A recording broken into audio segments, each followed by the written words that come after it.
guys. Eto na naman. Yana ay si Kat Chikay ang isulat niyo dyan para mapanood ang vlog namin guys.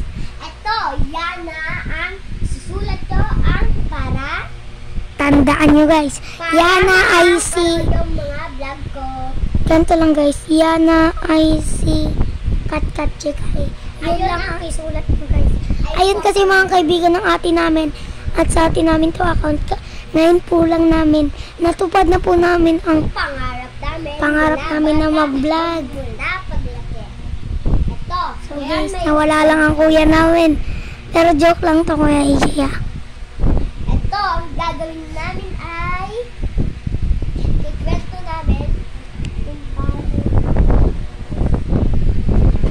Kung paano yung kwento na nagkasakit ako. Yung nasa balta. ako yung sinipon ako. Pakinggan natin ang mga vlog natin. Ako muna. Ako kasi pumunta akong golf. Maaga na nun. Hapon na nun. Pumunta akong golf. Jersey na nasuot ko. Jersey. Tapos, yung gabi na, nagkasakit ako. Sobrang init ko. Nung nung hindi kami pumasok ng isang linggo. Tapos nung pagkatulog ko, hindi ako makatulog kasi nakikita ko yung asma. Alam niyo, na-trek sa AC.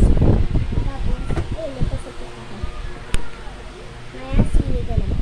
Kasi meron ka pang ibang nagkasakit ka. Kung nandun ka sa Anunas, diba? Yung mga nag-away kami ni Kuya AJ. Yung sasabihin niya, magbibigti na ako. Pero di niya naman pala gagawin, guys. Kung kilala niyo si Kuya AJ Search niyo lang, Aaron Joby. sa Facebook. Ito po. Ang comment niyo po kung kilala niyo. Andyan lang po sa comment. Kilala niyo po si Aaron Joby. Aaron Joby. Nakasandal po siya sa kotse.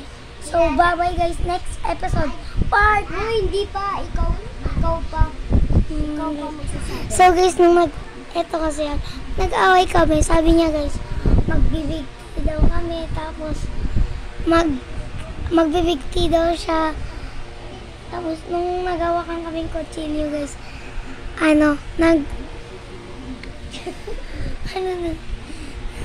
Naalala ko pa yun. Nawala guys. Naalala mo pa pala, no? Nung kampi niya sa iban, kinulong natin siya sa kwarto. Oo nga, no?